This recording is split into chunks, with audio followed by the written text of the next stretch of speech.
Good evening, my friends, and it's an absolutely gorgeous evening, which was a little bit unexpected because the prediction was for cloudy,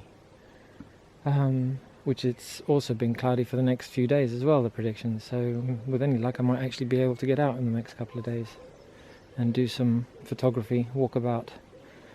Anyway, in the meantime I thought it's going to be a while before I am able to set my DSLR camera trap that I built the other week, to be able to set it up out in the field, because I'm a little bit wary of leaving it out in the open around here because it is so well populated and well walked, all the routes around here, and I haven't got any means of protecting it at the moment. So what I thought I might do is set it up in the garden as a test, because the other night I set up, just out of interest, the trail cam up on the tree here, and facing back this way where the DSLR camera trap is facing,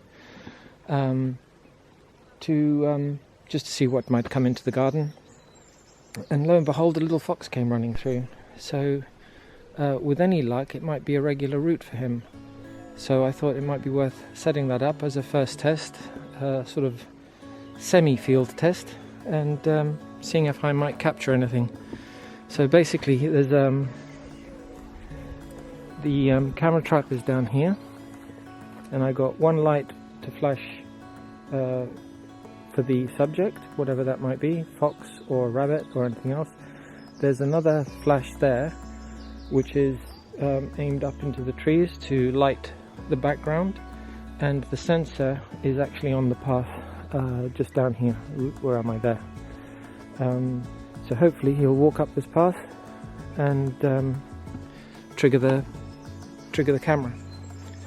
So yeah, I shall be back in the morning and hopefully we might have a couple of images. So I shall see you then. So hello again, my friends, and it is evening again, not morning like you might have expected, on the second day of garden camera trapping. And there's a blackbird just flew across. So I set up the camera trap last night, looking down the path here, where I had spotted with my trail cam a fox coming down a little while ago, and he came back last night, but he didn't come down the path, he crossed over. So he came through the undergrowth here, and then crossed the path and went off down the other side of the garden there. So what I've done this evening is I've repositioned the camera, and I don't know if you can make it out. So the camera trap is here, with one of the flash units just above it, and on the other side is just there is another path, which is the one that the fox came down last night. So I've got the camera directly opposite to it. Hopefully he'll come out to this point, and as soon as he does, I have the sensor here down on the ground there, which hopefully will trigger, and the camera will get a shot of him. And I've set up the other flash unit on the tree up here, to light up all this lovely grass behind the fox should he pop out this side of the path. Yeah, so that's the plan at any rate. Hopefully this is a regular patrol for him, and he might come back again this evening with any luck, in which case hopefully we'll get a photo of him. So I look forward to the morning to see if we've captured anything, and I shall see you then.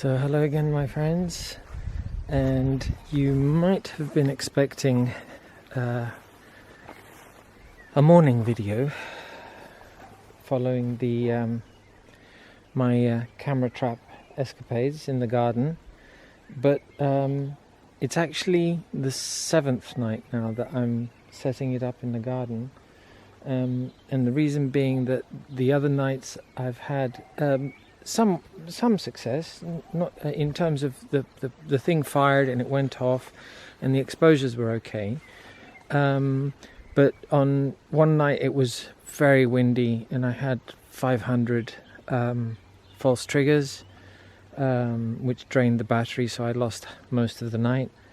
Then what happened on the other occasions, even though so far I'd recorded the fox coming up in one direction, on the 2 occasions I managed to get a photo of him on the DSLR, he was coming up the other way, so I just got his tail end. So tonight what I've done is I've switched it around.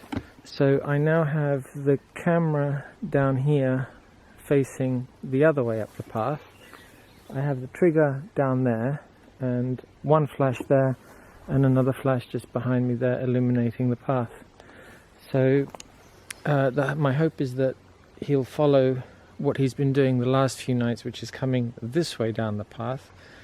But Murphy's Law being what it is, he's probably going to walk up this way again now that I've switched everything around. So anyways, I've got tonight and tomorrow night that I'm going to have a go at as well. And then I'm going to have to call it a video so that I can publish this on the weekend.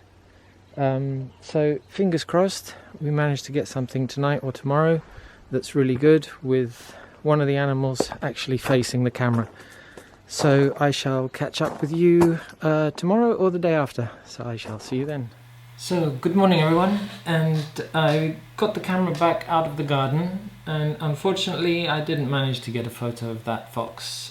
He didn't come back. I got a photo of a very cute hedgehog and a couple of blackbirds, but that was it.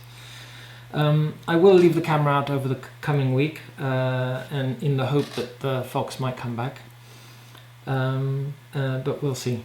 And at least until I can find a decent location out in the field, which I feel is both safe and could be productive in terms of the sort of images that I'm after of wildlife, but that's for a future video. In the meantime, I thought I'd mention quickly as well how I dealt with my exposures. So I set the camera was always on manual mode.